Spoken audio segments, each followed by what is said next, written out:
I returned early from a 6-month work assignment overseas to find strangers living in my condo.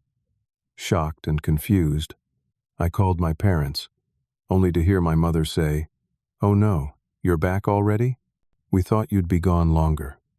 My father got on the phone and delivered the bombshell. "Your brother needed a place to stay. We gave him your keys. We need you to find somewhere else to live now." I felt my world collapse as I realized my own family had betrayed me. I've always been the responsible one in my family. My name is Roland, and at 32 years old, I had built what I considered a successful life. 3 years ago, after saving diligently and working countless overtime hours, I purchased my downtown Chicago condo. It wasn't massive, just 2 bedrooms with an open floor plan and a small balcony. But it was mine. Every mortgage payment felt like an achievement, a testament to my hard work as a software engineer. My younger brother Travis is a different story entirely. At 29, he had cycled through 7 jobs in the last 4 years. His longest employment stint lasted 8 months before he quit, because the manager didn't respect his creative vision. Travis always had big dreams, but little patience for the grunt work required to achieve them. Our parents never pushed him to develop discipline or accountability. Growing up, the favoritism was subtle but persistent. When I earned straight A's, my parents would nod approvingly, but then immediately turn to praise Travis for his C+ in art class, because he was expressing himself. When I saved enough for my first car at 17, my parents gave Travis money for his car at the same age because he needed help. I learned early that I was expected to succeed independently, while Travis received endless support and second chances. Despite this imbalance, I maintained a close relationship with my parents. My father Jack worked as a high school history teacher, and my mother Diane ran a small flower shop. They were hard-working people who simply had a blind spot when it came to Travis. I called them weekly, spent holidays at their suburban home, and genuinely valued their place in my life. I believed they respected my independence and success, even if they showed it differently than they did their concern for Travis. When the opportunity came for a 6-month assignment in Seattle to lead a crucial software implementation, I jumped at it. The project carried a significant bonus and potential promotion. My company arranged for temporary housing in Seattle, and I prepared my condo for my absence. I deep cleaned, secured valuables in a locked closet, and arranged for a neighbor to collect my mail. Before leaving, I gave my parents my spare keys, just in case of emergency. "We'll keep an eye on the place," my mother had said, accepting the keys. "Such a beautiful home you've made. We're proud of you." During my 6 months away, I maintained regular contact with my family. Weekly video calls with my parents, occasional texts with Travis. Not once did anyone mention Travis needing housing or any issues with my condo. We discussed my project, their daily lives, and Travis's latest venture, trying to launch an online business selling custom sneakers. 2 weeks before my scheduled return, I received surprising news. The project had implemented more efficiently than expected, and my team had excelled. We were finishing early, which meant I could return home sooner. Excited, I booked an earlier flight and decided not to tell my family, planning to surprise them once I was back. The real surprise, however, was waiting for me.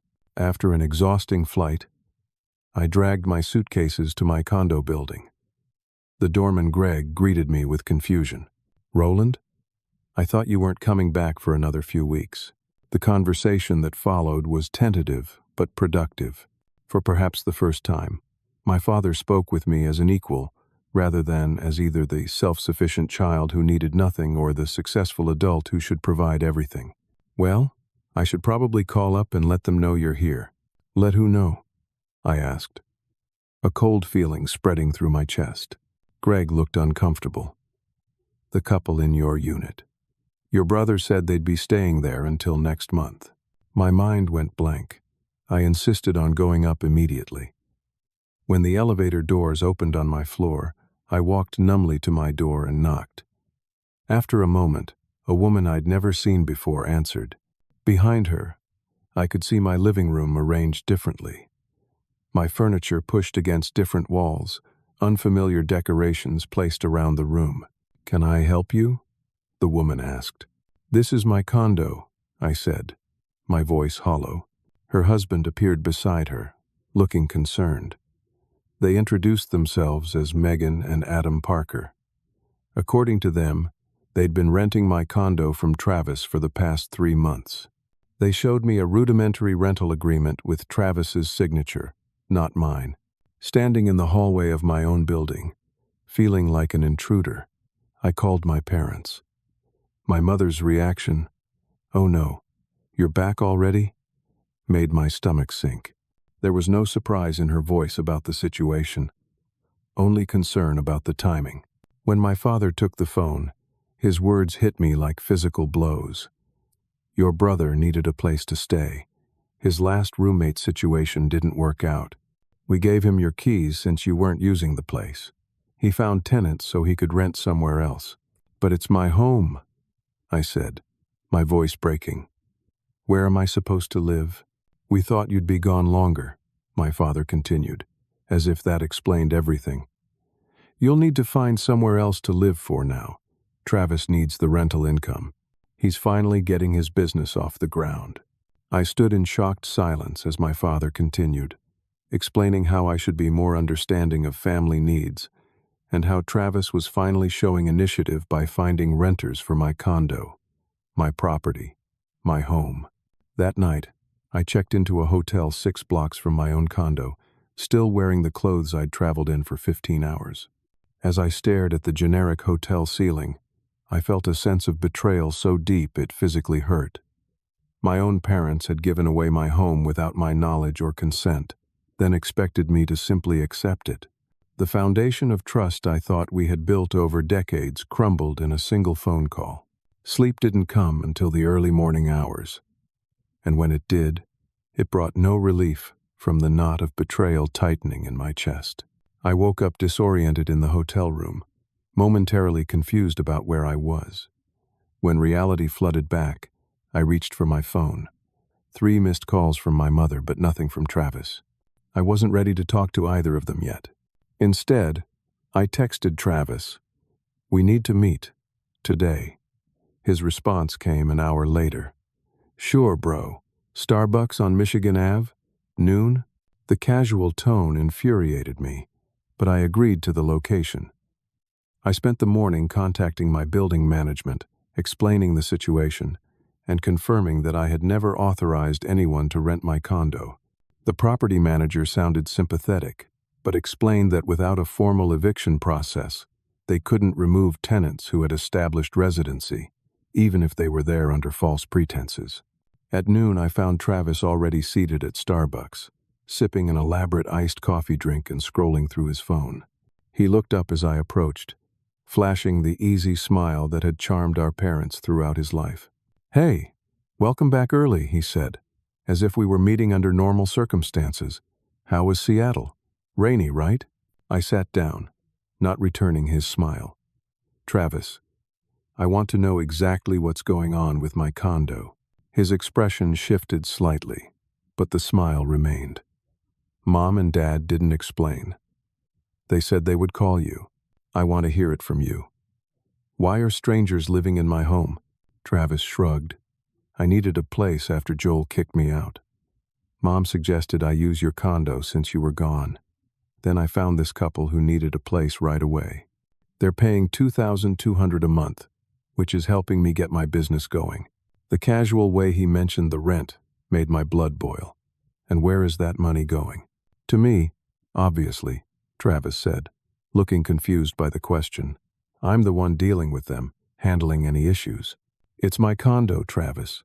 My mortgage, my property taxes, my insurance." "Yeah, but you weren't using it," he replied, as if that justified everything. "Mom and Dad said it was fine." "It wasn't theirs to give permission for," I said, my voice rising despite efforts to stay calm. "Did you even consider asking me? We didn't want to bother you with your big project and all. Besides, you always have money. I'm trying to get started here." When I asked about the return of my keys and when the tenants would leave, Travis became evasive. They've paid through next month. I can't just kick them out. They have rights.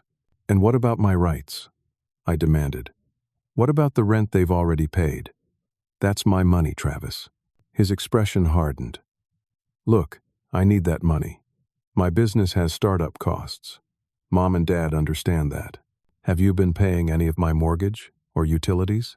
Travis actually laughed. No way. Why would I? You can afford it. After this infuriating conversation that resolved nothing, I drove to my parents' house in the suburbs. I needed explanations, apologies, and a plan to get my home back. Instead, I walked into another layer of betrayal. My parents welcomed me with awkward hugs and immediately started explaining their perspective before I could even sit down. As we settled in their familiar living room, the same furniture they'd had since I was in high school, my mother spoke first. Roland, we're sorry you're upset, but you need to understand that Travis really needed help. His roommate's situation fell apart suddenly, and he had nowhere to go. So why didn't you let him stay here? I asked. You have a guest room. My parents exchanged glances. My father cleared his throat. We thought it was better for him to have his own space. For independence. By giving him mine? You weren't using it, my mother said, echoing Travis's words exactly. And honestly, Roland, Travis needed the money more than you do. You've always been able to take care of yourself. That's because I had to. I shot back. Because every resource always went to Travis. My father's face reddened. That's not fair. We raised you both the same. No, you really didn't. I took a deep breath, trying to stay focused. But that's not the issue right now. The issue is that you gave Travis permission to take over my home without asking me, and now you expect me to just live somewhere else while continuing to pay my mortgage? You've always been selfish about money, my mother said quietly, delivering the most painful twist. Even as a child, Travis is more generous with other people's things. I retorted. The conversation spiraled from there. My parents minimized my feelings, while elevating Travis's needs. When I explained I had nowhere to live, they suggested I find a short-term rental since you can afford it. When I expressed feeling betrayed, they accused me of being dramatic. I left their house feeling worse than when I'd arrived. On the drive back to my hotel, I called Adam Parker, one of the tenants in my condo. After identifying myself again as the owner, I asked if I could stop by to assess the condition of the property. Hesitantly, he agreed. What I found sent my stress levels soaring even higher. While Adam and Megan seemed like decent people caught in an unfortunate situation, the condo itself had sustained noticeable damage. The expensive kitchen faucet I'd installed was broken, with water damage beginning to warp the surrounding countertop. 2 windows had broken blinds. The hardwood floors had several deep scratches. Travis told us he'd fix these things, Adam explained apologetically. We've been asking for weeks. And the utilities? I asked. Their uncomfortable exchange of glances told me everything before they admitted they hadn't paid any utilities since moving in. Travis said those were included in the rent, Megan explained. After they left for dinner, giving me privacy to inspect the rest of my home, I discovered more problems. My locked closet had been broken into. My collection of vintage vinyl records, worth thousands, was missing. So was my high-end audio equipment. In the second bedroom I used as an office, my desktop computer was gone, though the monitors remained. I called my parents again, this time barely containing my anger as I described the theft and damage. I'm sure Travis just moved those things for safekeeping, my mother insisted, and normal wear and tear happens with tenants. Broken appliances and stolen property isn't normal wear and tear, I said through gritted teeth. Stop counting pennies, my father scolded. Family is more important than things. After hanging up, I checked my mail that had accumulated. Among the stack were multiple notices from utility companies about unpaid bills and threatening service disconnection. I also found a notice from my employer's HR department regarding a routine credit check that had been flagged. With growing dread, I checked my credit score online. It had plummeted nearly 100 points due to the missed utility payments associated with my address. In my industry, credit checks were standard for security clearances and certain positions. This could actually jeopardize my career. All because my family had decided my brother's needs superseded my rights. Back in my hotel room that night, I felt physically ill with the realization of how completely my family had disregarded me. This wasn't just about a living situation. This was about a fundamental lack of respect that had apparently always been there, but that I'd been unwilling to see.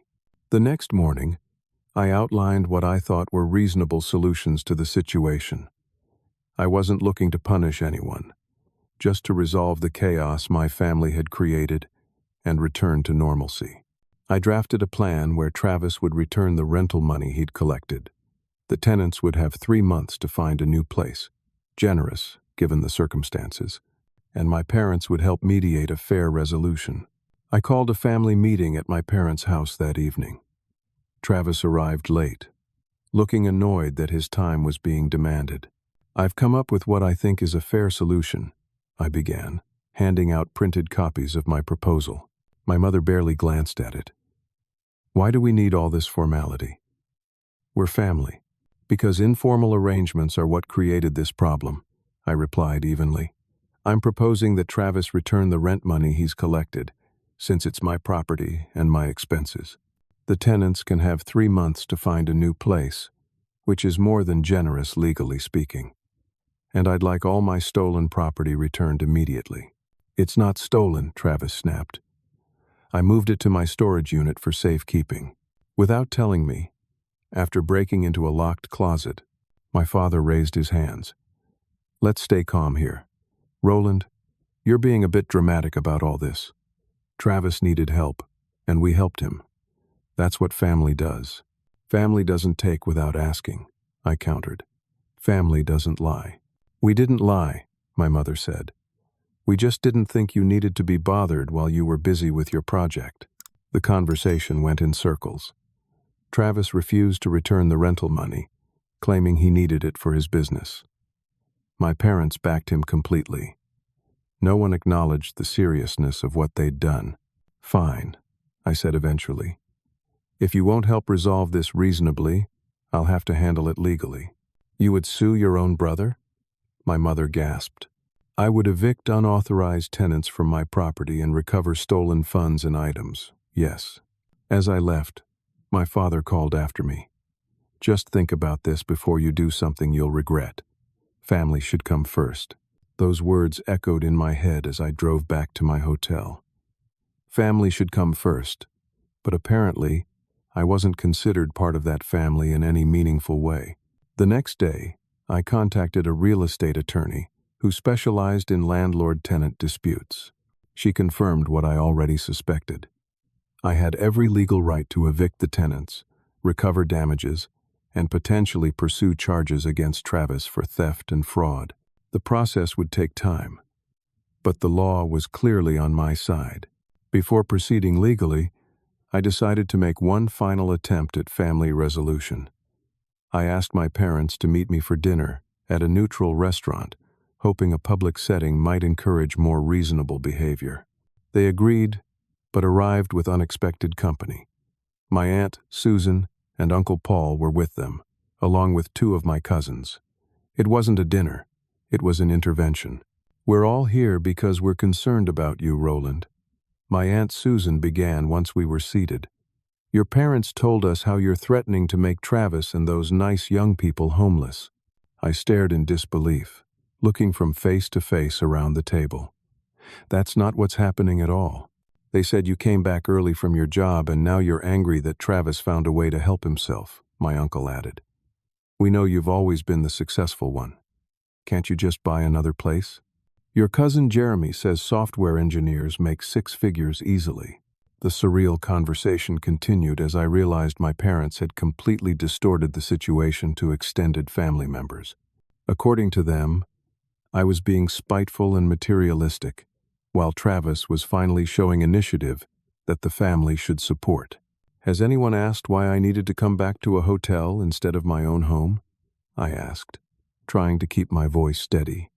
Or why no one bothered to ask my permission before giving away my property. Or why Travis broke into my locked closet and took thousands of dollars worth of my belongings. Blank stares met these questions, followed by my mother saying, "You're exaggerating, Roland.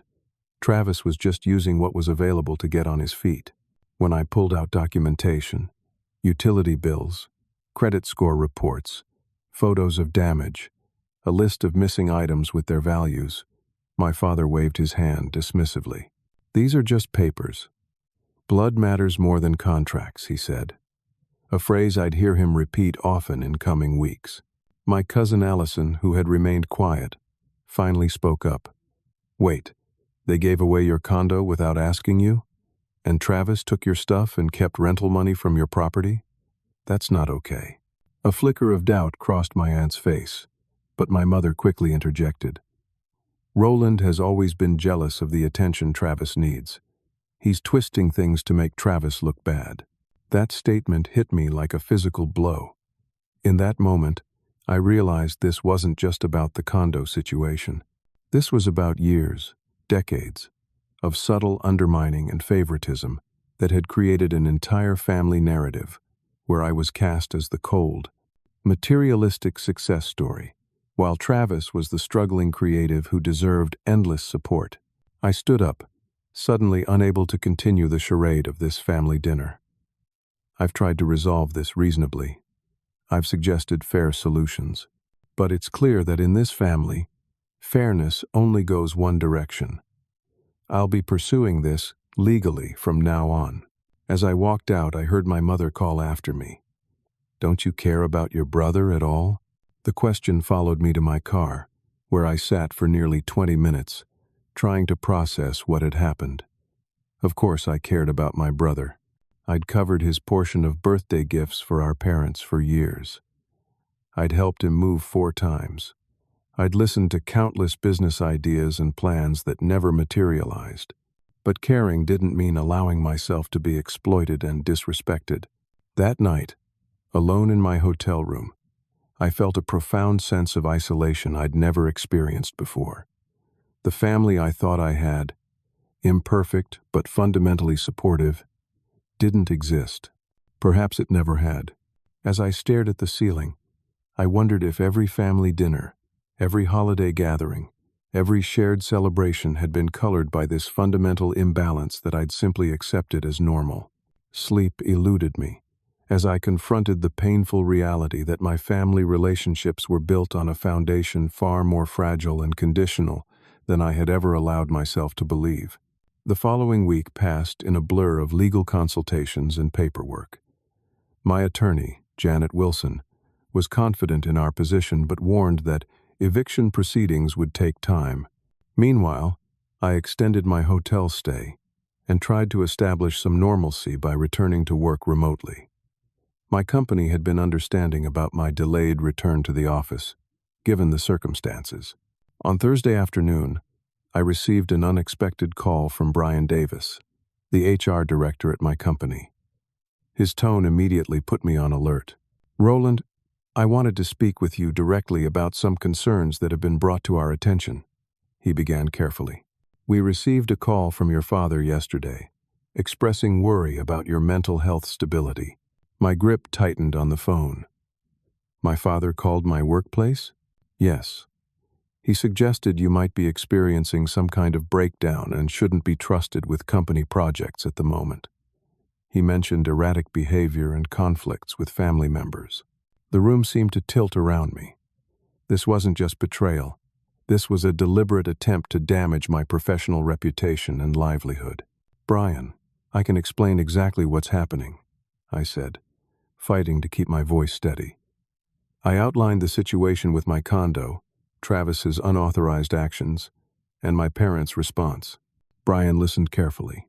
"That sounds incredibly difficult," he said when I finished. "I appreciate your transparency.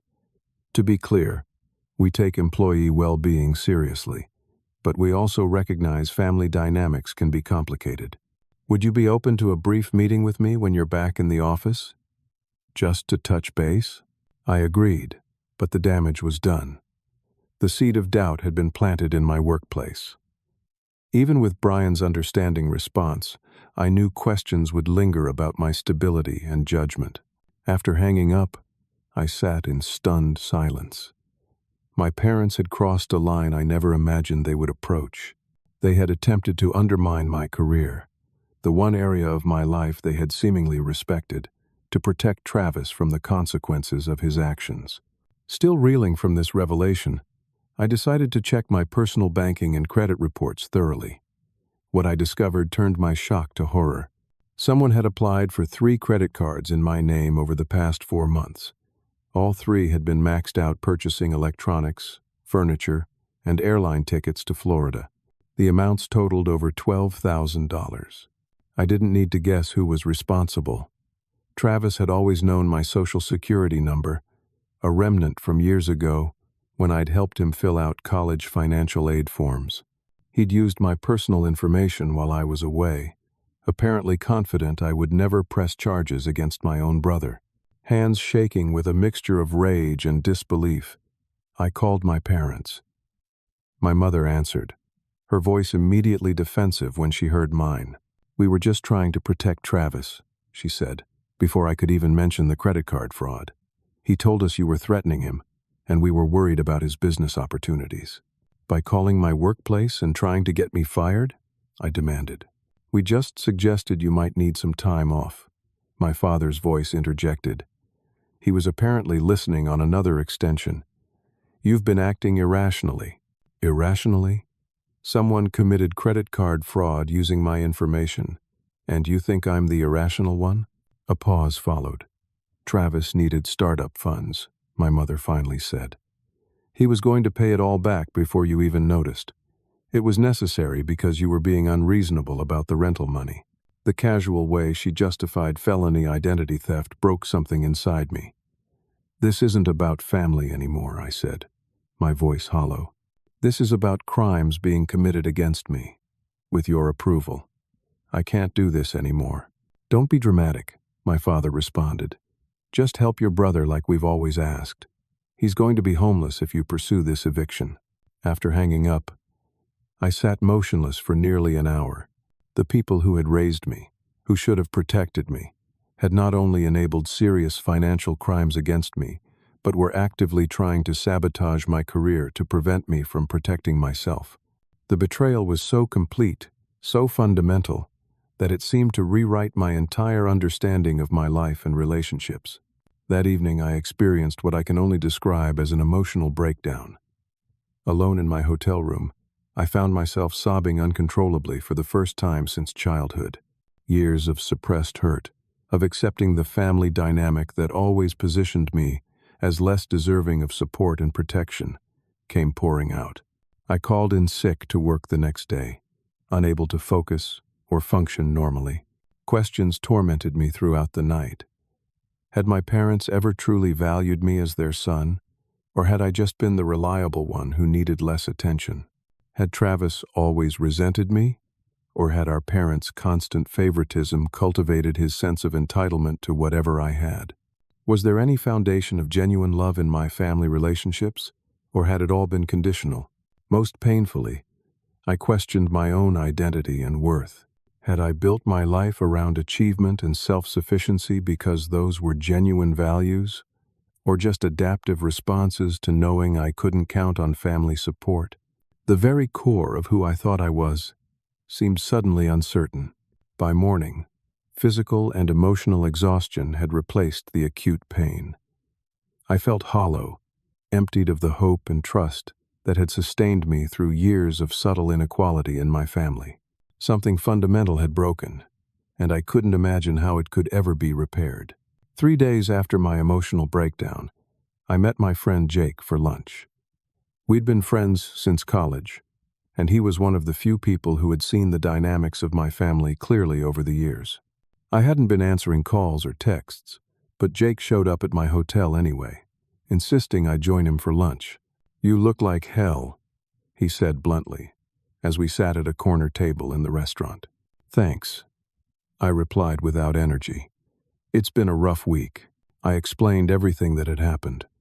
The unauthorized rental of my condo, the theft of my belongings, the identity fraud, and my parents' call to my workplace. Jake listened without interrupting, his expression growing increasingly troubled. When I finished, he was quiet for a long moment. Then he leaned forward. "Roland, I need you to hear something, and I need you to really listen. What your family is doing isn't normal. It's not okay, and it's not your fault." "I know it's not normal," I said wearily. "No, I don't think you do," Jake insisted, "because you've been normalizing their behavior your entire life. I've watched it happen. Every time Travis took advantage of you, every time your parents excused his behavior while holding you to higher standards, you found ways to justify it. You told yourself that's just how families are." His words struck a nerve. "What am I supposed to do? They're my family. They're people who are exploiting you and actively trying to harm your life," Jake said firmly. "The question isn't what you're supposed to do about family. The question is what you would advise anyone else to do in this situation." That perspective shift hit me like a bucket of cold water. If a friend had come to me describing this exact situation, I would have been horrified. I would have urged them to protect themselves legally and financially, to establish firm boundaries, and to recognize the pattern of exploitation. "You're a good person, Roland," Jake continued. "You're competent, ethical, and generous. Nothing about establishing boundaries and protecting yourself changes that. But you need to start treating yourself with the same respect you show others." Something shifted inside me during that lunch. The fog of confusion and guilt that had paralyzed me began to lift. By the time we finished eating, I felt a clarity I hadn't experienced since before discovering the strangers in my condo. "I need a plan," I said as Jake and I walked back toward my hotel. "A comprehensive one."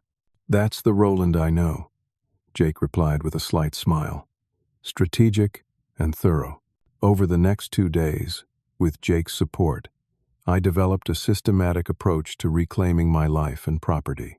I moved from the expensive hotel to a monthly rental apartment, giving myself stable housing while the legal processes unfolded. I scheduled a meeting with Janet Wilson, my attorney, to review all documentation and prepare for multiple contingencies. "We need to approach this methodically," Janet advised during our meeting. "First, we'll address the unauthorized tenancy through formal eviction proceedings. Simultaneously, we'll document the identity theft and credit card fraud for potential criminal charges. The removal of your personal property constitutes theft, which we'll also document." "I want to be fair," I told her. "I'm willing to give the current tenants reasonable time to relocate, since they appear to be victims in this too. And I'd prefer to resolve the situation with my brother, without criminal charges if possible." Janet nodded. "That's reasonable. But we should prepare for all scenarios, including the possibility that your family continues to escalate rather than cooperate." She helped me organize all relevant documentation: financial records, credit reports, photographs of property damage, communications with family members, and the fraudulent rental agreement Travis had created. Having everything methodically organized gave me a sense of control I desperately needed. The next day, I had my scheduled meeting with Brian from HR. I arrived prepared with documentation about my family situation and a letter from Janet explaining the legal proceedings. To my surprise, Brian was already sympathetic to my position. "I want to be transparent with you, Roland," he said after I finished explaining. "Your father's call raised initial concerns, but your manager Jackson strongly defended your work performance and character. After reviewing the situation, we have no concerns about your ability to fulfill your responsibilities." Relief washed over me, but Brian wasn't finished. "Jackson asked to speak with you, by the way. He mentioned something about having experienced a similar family situation years ago." Later that afternoon, I met with Jackson in his office. My manager was typically reserved, but today he spoke with unusual openness. Brian mentioned you're dealing with some difficult family dynamics, he began.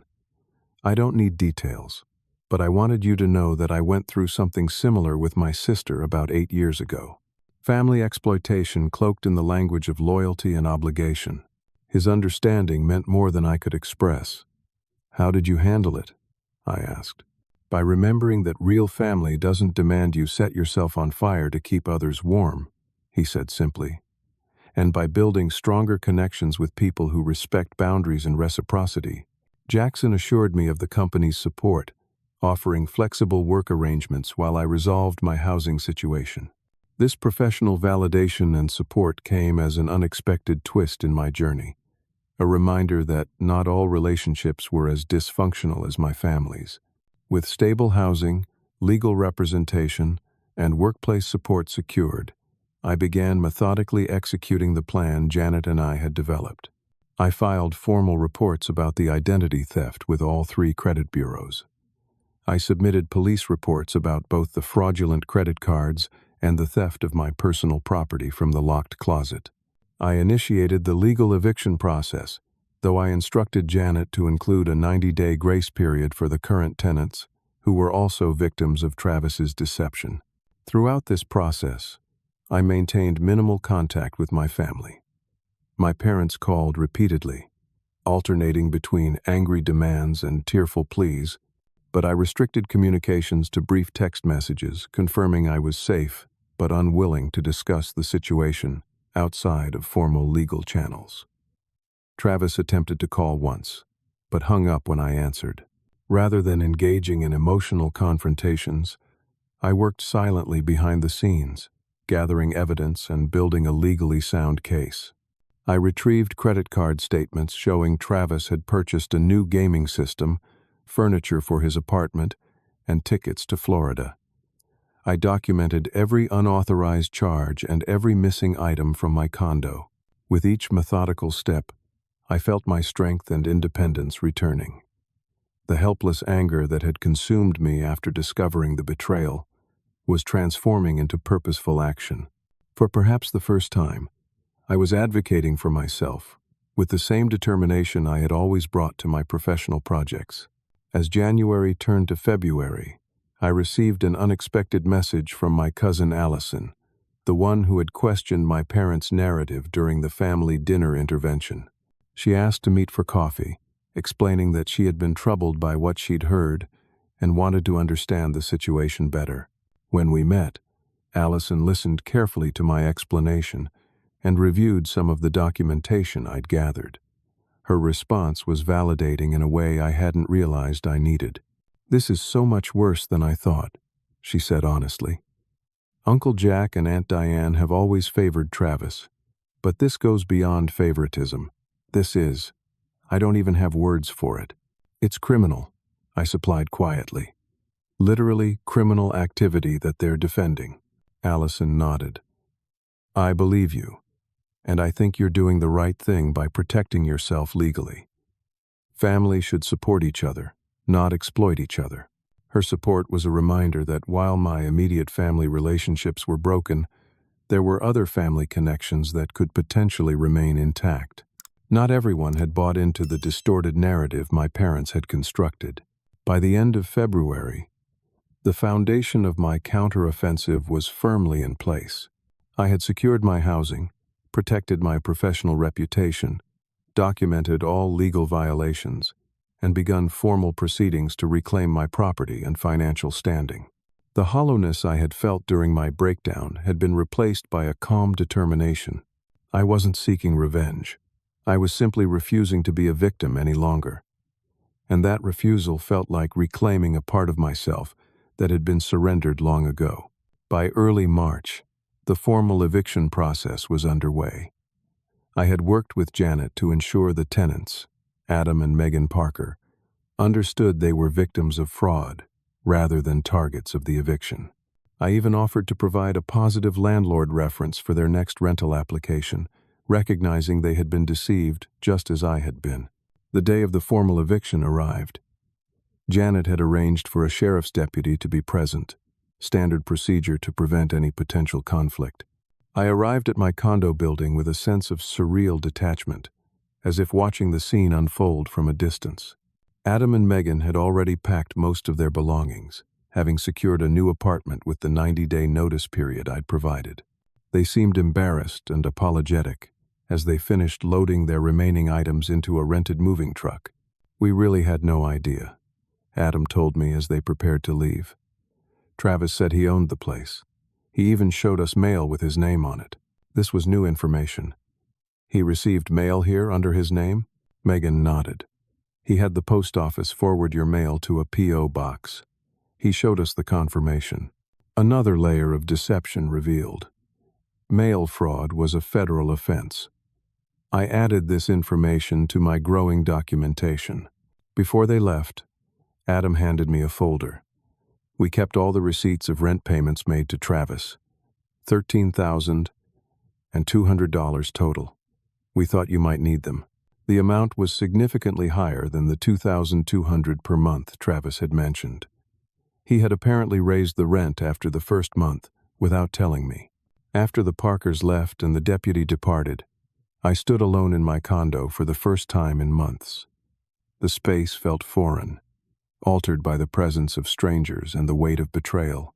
Damage was evident throughout. Stained carpets, scratched floors, broken fixtures. The locked closet remained empty of my valuable collections. Rather than immediately confronting Travis about the rental money or my missing possessions, I decided on a more strategic approach. With Janet's guidance, I scheduled a formal meeting at her office and had official invitations delivered to my parents and Travis. The invitation simply stated that we would be discussing resolution of property and financial matters and strongly advised that they attend. On the day of the meeting, I arrived early and reviewed the approach with Janet. We had prepared extensive documentation of every aspect of the situation: the unauthorized rental, the stolen rental income, the damaged property, the missing possessions, the identity theft, the credit card fraud, and the mail fraud. Remember, Janet advised, stay calm and factual. Emotional reactions will only detract from the strength of your position. My parents and Travis arrived together, my father looking angry, my mother anxious, and Travis with the practiced nonchalance he always adopted when in trouble. Their expressions changed to surprise when they saw Janet seated beside me. "You brought a lawyer to a family meeting?" my father demanded. "This isn't a family meeting," I replied evenly. "This is a meeting to resolve multiple legal violations committed against me, with a final opportunity to handle them outside of criminal court." Janet took over, professionally outlining each documented violation. She presented evidence methodically: the fraudulent rental agreement, the receipts from Adam and Megan totaling $13,200, photographs of property damage, credit card statements showing Travis's fraudulent purchases, and documentation of the mail forwarding. "These actions constitute multiple felonies," Janet explained, her tone matter-of-fact: identity theft, mail fraud, grand larceny, and fraud. "We've already filed police reports, but they are currently on hold pending this meeting." My parents' faces had grown increasingly pale as Janet spoke. Travis stared at the table. His earlier nonchalance evaporated. "Roland is prepared to offer two options," Janet continued. "Option 1.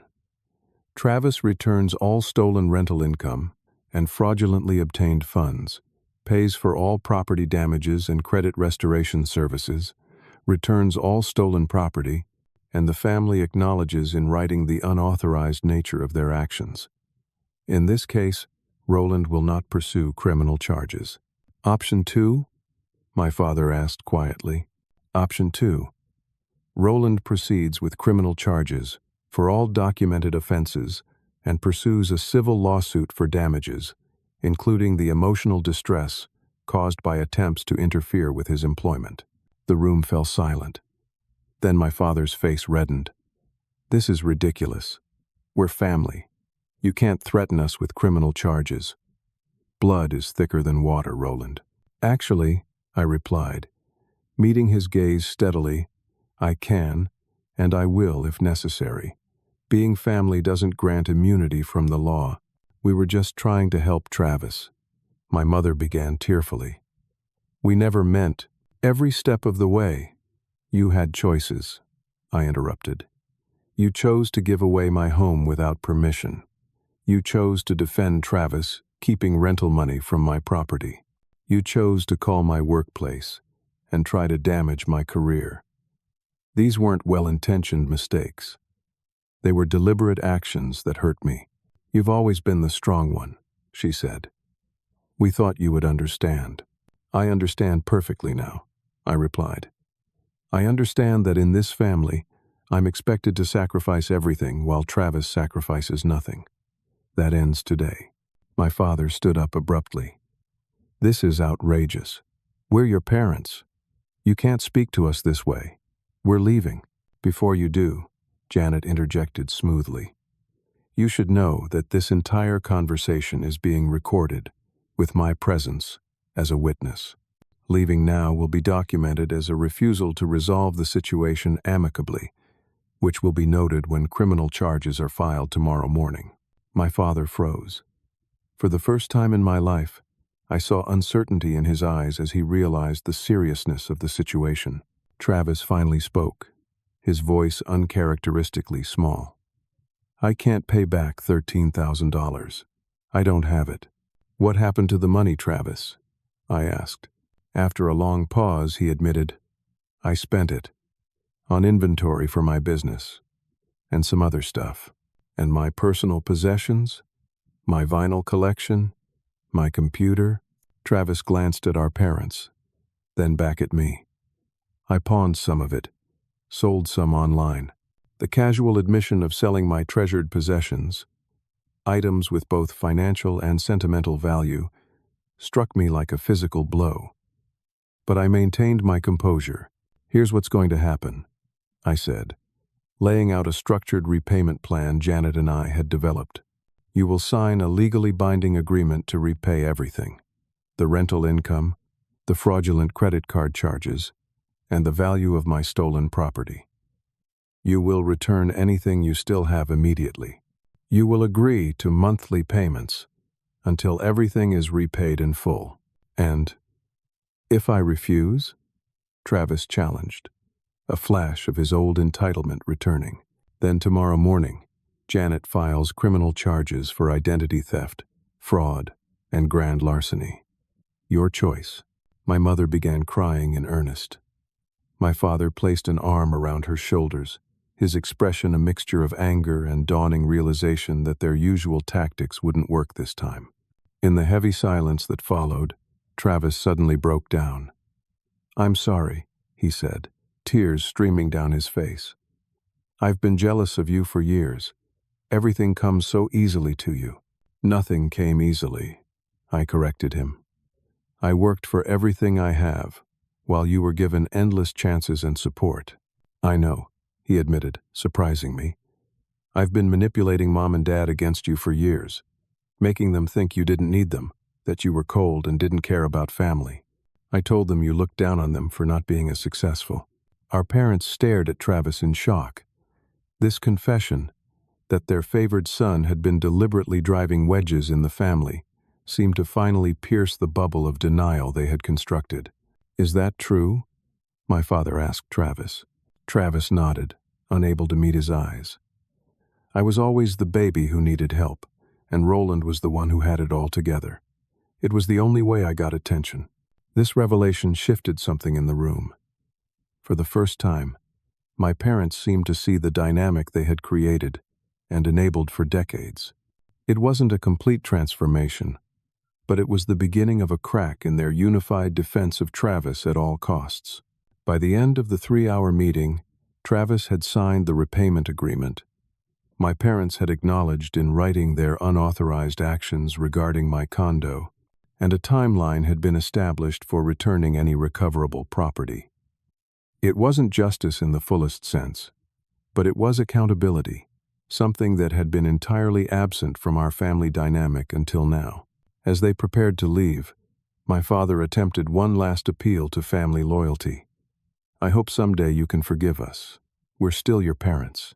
Forgiveness might be possible eventually, I replied honestly. But trust will have to be earned back, and things will never go back to how they were before. I deserve better than that. As I watched them leave Janet's office, I felt no triumph or satisfaction, only a quiet certainty that I had finally stood up for myself in a way I should have done years earlier. The immediate aftermath of the confrontation at Janet's office was a period of uncomfortable transition. My parents, faced with the reality of potential legal consequences and Travis's admission of manipulation, began a slow, reluctant journey toward acknowledging the gravity of what had happened. Travis, to my surprise, followed through on the initial terms of our agreement. Within a week, he had returned my desktop computer and the unsold portions of my vinyl collection. Many irreplaceable records were gone forever, sold to various collectors, but his compliance with the agreement was a start. The financial repayment would take much longer. We established a structured plan where Travis would pay $500 monthly until the full amount was repaid. It would take years. But the legal agreement Janet had created included consequences for missed payments, including the revival of criminal charges. Beyond the practical matters of property and money, there was the more complex question of how to move forward with my family relationships. After careful consideration, I decided to establish a period of limited contact, 6 months during which I would interact with my parents and Travis only through brief, scheduled phone calls or in the presence of a family therapist. "You can't just cut us off," my mother protested when I explained this boundary. "We're your family." "I'm not cutting you off," I clarified. "I'm establishing healthy boundaries while we all process what happened and work toward healing. Family relationships should be built on mutual respect and trust, not exploitation and favoritism." I found a family therapist willing to work with us, though initially only I attended sessions. Dr. Marshall helped me understand the dynamics that had shaped our family system.